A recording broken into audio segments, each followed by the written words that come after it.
China menjadi penjara raksasa di bawah CCP. 3 tahun lockdown, kini perbatasan semakin ketat. Tembok-tembok ditarik sepanjang garis kontrol. Ini bukanlah penakutan yang berlebihan, ini kenyataan. Banyak orang di China masih percaya bahwa mereka bebas, tapi keyakinan itu hanya bertahan sampai mereka melihat tembok tersebut. Penulis Qin Jing, yang menulis untuk Vision Times, menyajikan sebuah artikel berjudul, China menjadi penjara raksasa di bawah CCP, yang berargumen bahwa 3 tahun lockdown COVID hanyalah awalnya. Kini, perbatasan kembali diperketat. Mari kita selami. Qin Jing menulis bahwa pada tahun 2019, tepat sebelum pandemi meletus, dia bermimpi. Suara berkata, suatu hari nanti semua orang akan dipenjara.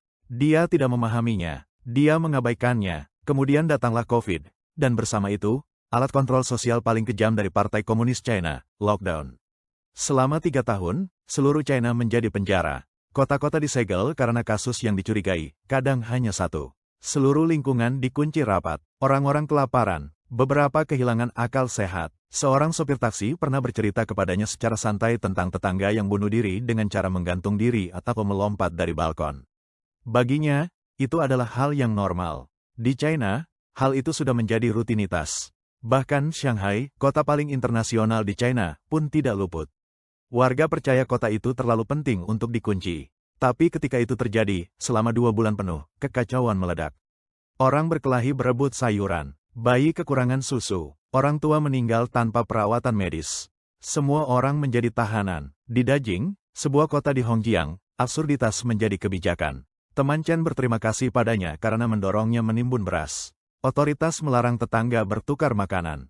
Toilet disegel, warga disuruh buang air besar ke dalam kantong plastik untuk menghindari penularan lewat udara. Ini bukan fiksi distopia, ini adalah China tahun 2022. Ini bukan tindakan kesehatan, ini adalah ujian tekanan, sebuah eksperimen nasional, sejauh mana orang bisa didorong. Berapa lama mereka akan diam?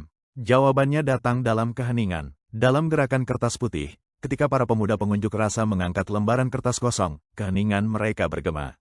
Rezim panik. Dalam semalam, lockdown berakhir. Tapi biayanya, dari 0 COVID ke 0 pencegahan, sangat besar. Virus menyebar ke seluruh negeri. Yang terjadi bukanlah pembebasan, melainkan pencerahan.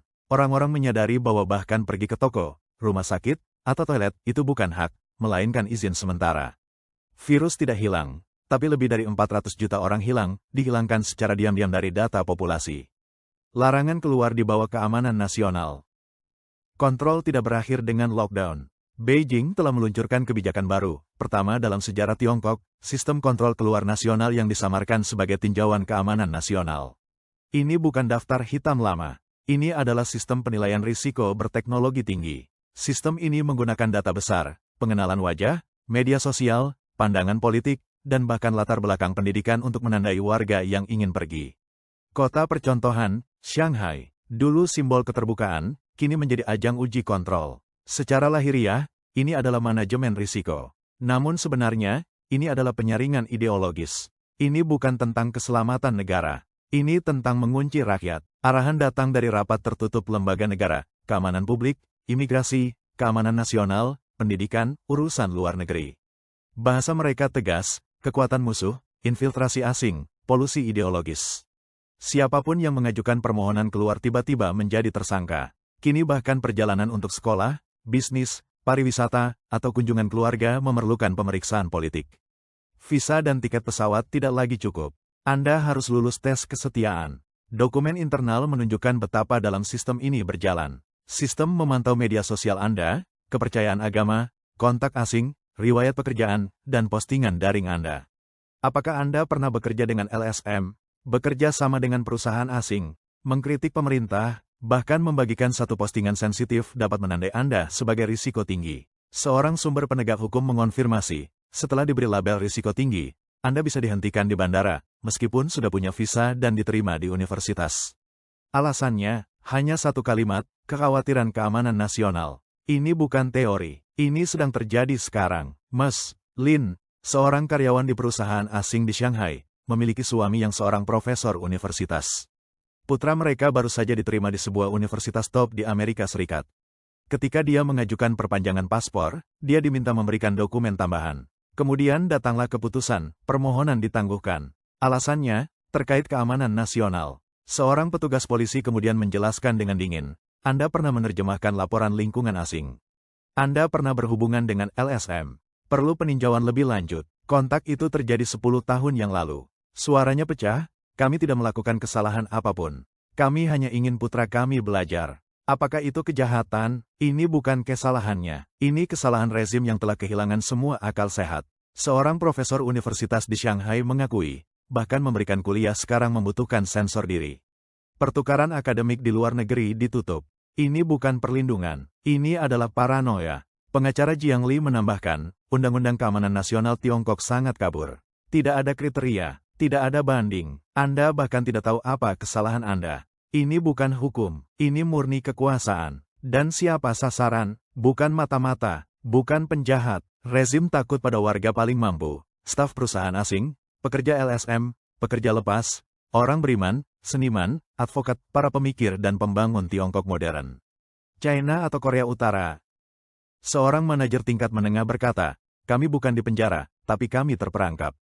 Tidak bisa bepergian, tidak bisa berhubungan dengan dunia luar. Bahkan masa depan anak-anak kami terhalang. Dia menyebutnya apa adanya, sebuah pembersihan halus. Para analis mengatakan kebijakan ini mencerminkan negara yang ketakutan, terisolasi di luar negeri, tidak stabil di dalam negeri. Tetapi ketakutan tidak pernah membawa ketertiban sejati. Ketakutan mengusir investor, menguras talenta, menutup masyarakat, dan merusak ekonomi. Yang paling buruk, ketakutan menciptakan keputusasaan yang sunyi. Tidak ada protes, tidak ada demonstrasi, hanya satu suara yang tersisa di dalam, kami ingin kebebasan. Di sebuah kafe remang-remang, seorang programmer muda yang sedang bersiap pindah negara berbisik, ini menjadi seperti Korea Utara. Hanya 6 kata, tapi menembus lebih dalam dari slogan apapun. China yang dulu mengejar pasar, reformasi, dan dunia kini mundur di balik tembok besi. Langit kota masih bersinar, teknologi terus berkembang, tapi di balik semuanya, pengawasan, keheningan, ketakutan. Ini bukan tembok perang dingin dari batu bata. Ini adalah tembok Berlin digital, dibangun dengan algoritma, data, dan sensor. Ini tidak hanya memisahkan China dari dunia. Ini memisahkan orang-orang China satu sama lain. Tetangga berhenti berbicara, teman menyensor diri mereka sendiri. Keluarga berbisik memberi peringatan. Semua orang menggambar garis tak terlihat. Satu kata salah, satu unggahan salah, dan hidupmu bisa runtuh. Ini bukan masyarakat modern. Ini bukan kebebasan. Sejarah memperingatkan kita, semua rezim yang memerintah dengan ketakutan runtuh. Bukan oleh tentara asing, tapi oleh kebangkitan rakyatnya sendiri. Tirani bisa menghancurkan satu generasi, tapi tidak semangat kemanusiaan. Kamu bisa menyita pasporku, tapi kamu tidak bisa mengambil keinginanku untuk bebas. Kamu bisa menyensor layarku, tapi tidak dengan pertanyaan di pikiranku. Kamu bisa membangun 1000 firewall, tapi kamu tidak bisa memblokir cahaya yang menembus celah. Dan cahaya itu sudah mulai bersinar.